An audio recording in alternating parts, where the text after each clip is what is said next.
Assalamualaikum warahmatullahi wabarakatuh. Semangat pagi anak-anak. Bagaimana kabarnya hari ini? Bapak doakan mudah-mudahan semuanya dalam keadaan sehat. Baik anak-anak, kita kali ini akan mempelajari tentang keseimbangan lingkungan part kedua, mata pelajaran IPA. Namun sebelum kita lanjut ke materi, marilah kita berdoa menurut agama dan kepercayaan masing-masing. Berdoa dimulai. Berdoa selesai. Oke anak-anak, kita lanjut ke materi ya. Pada part sebelumnya kita sudah membahas bahwa terdapat kegiatan-kegiatan manusia yang dapat mengakibatkan kerusakan lingkungannya. Tapi perlu kita ketahui bahwa tidak semua kegiatan manusia ya yang menyebabkan kerusakan lingkungan ya. Jadi ada juga kegiatan-kegiatan yang dilakukan oleh manusia yang positif, yang baik.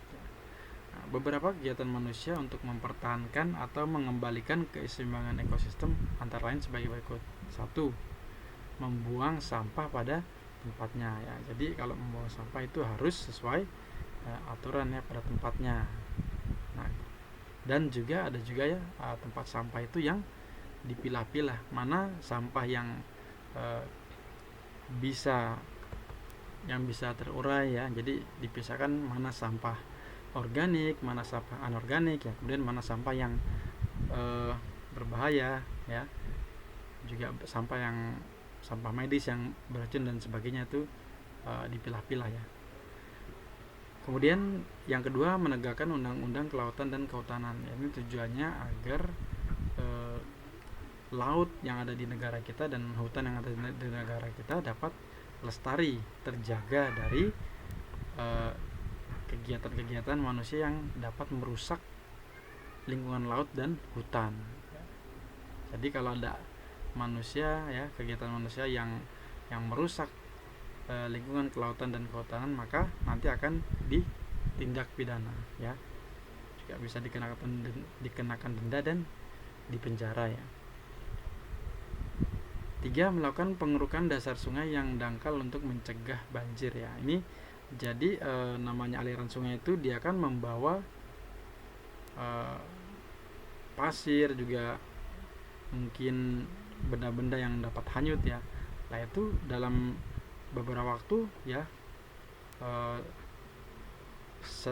waktu berjalan, jadi lama-kelamaan pasir-pasir tersebut akan menumpuk di dasar sungai. Maka dari itu dasar sungai itu harus dikeruk ya.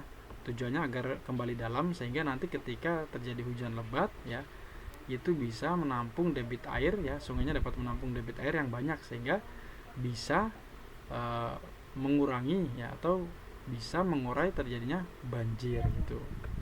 Atau juga bisa untuk salah satu cara untuk mencegah banjir. 4. Melakukan reboisasi atau penanaman hutan kembali setelah menebang hutan ya. Jadi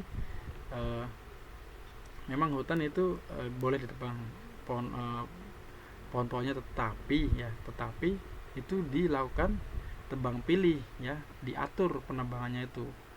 Jadi pohon-pohon yang sudah tua, yang kayunya sudah tua ya, pohonnya sudah besar, lah itu nanti bisa ditebang.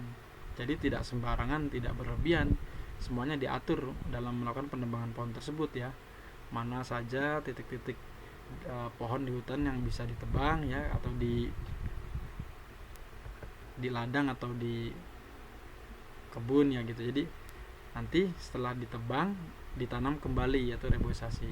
Nah nanti ketika yang ditanam ini akan besar, otomatis tanaman yang lainnya juga kan tua. Nah nanti ditebang lagi, ditanam lagi. Jadi seperti itu, dilakukan tebang pilih, dipilih yang pohonnya sudah tua, sudah kayunya sudah bagus gitu ya. Jadi kalau yang masih muda-muda ya, itu jangan, karena dapat merusak keseimbangan hutan gitu, ekosistem hutan atau ekosistem tumbuhan-tumbuhan.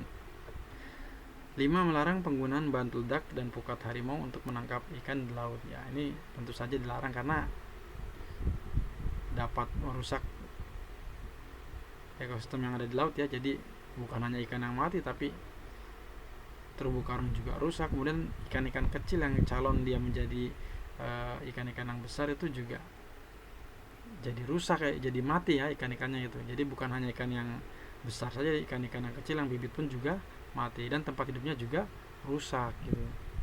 Nah, terus pukat harimau. Jadi pukat harimau ini adalah alat ya, alat yang digunakan untuk menangkap ikan. Nah, ketika pukat harimau ini dibenamkan ke air laut ya, nah itu jadi alat ini bisa mencapai dasar laut ya, sehingga tidak hanya ikan besar yang terjaring oleh pukat harimau ini, tapi ikan-ikan kecil juga terbawa oleh pukat harimau ini. Juga selain itu juga dapat ya seperti biota laut ya, seperti lumba-lumba, kemudian penyu. Jadi yang bukan menjadi target pada penangkapan ikan juga bisa terjaring juga ya, karena alat ini kan sangat besar gitu. Dia seperti jaring yang sangat besar, kemudian nanti ditarik atau dikerek oleh kapal penangkap ikan yang besar gitu. Dia menggunakan mesin ya. Nah, karena itu penggunaan pukat harimau ini dapat merusak dan membahayakan kelangsungan hidup hewan-hewan yang ada di laut ya. Jadi terganggu keseimbangan ekosistem yang ada di laut. Maka dari itu penggunaan alat ini dilarang ya. Dan juga sama ini, kalau diketahui oleh aparat maka akan ditangkap dan dilakukan tindak pidana ya. Kemudian yang keenam itu menanam bibit terumbu karang untuk mengembalikan keseimbangan ekosistem di lautan ya. Jadi ini salah satu contoh kegiatan menanam bibit terumbu karang ya, itu di dasar lautan gitu. Jadi tidak semua orang bisa melakukan, maksudnya kalau kita lihat di sini yang menanam ini ya, dia memerlukan alat-alat penyelam ya, sehingga orang ini yang melakukan penanaman terumbu karang di dasar lautan ini dia bisa bernafas di dalam air karena dia menggunakan alat khusus untuk menyelam.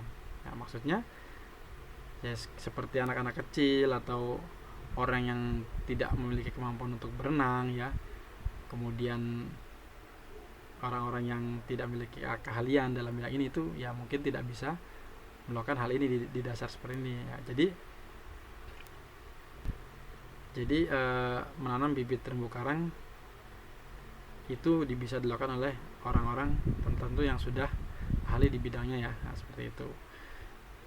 Dan nanti bisa ya, dengan penanaman terumbu karang ini bisa mengembalikan keseimbangan ekosistem yang ada di lautan ya. Karena ya seperti yang kita tahu ya, mungkin saja terjadi ya adanya nelayan ya, yang menangkap ikan menggunakan bahan peledak ya, atau juga adanya penangkapan ikan yang menggunakan pukat harimau, sehingga dari hal tersebut bisa merusak terumbu karang ya.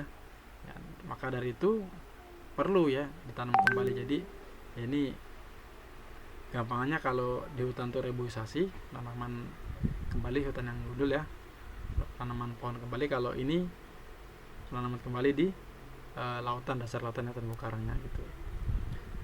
Oke anak-anak, sekian video dari Bapak, mudah-mudahan dapat bermanfaat dan berkah. Selalu jaga kesehatan, makan yang teratur, kemudian istirahat yang cukup, dan beribadah yang tertib. Wassalamualaikum warahmatullahi wabarakatuh.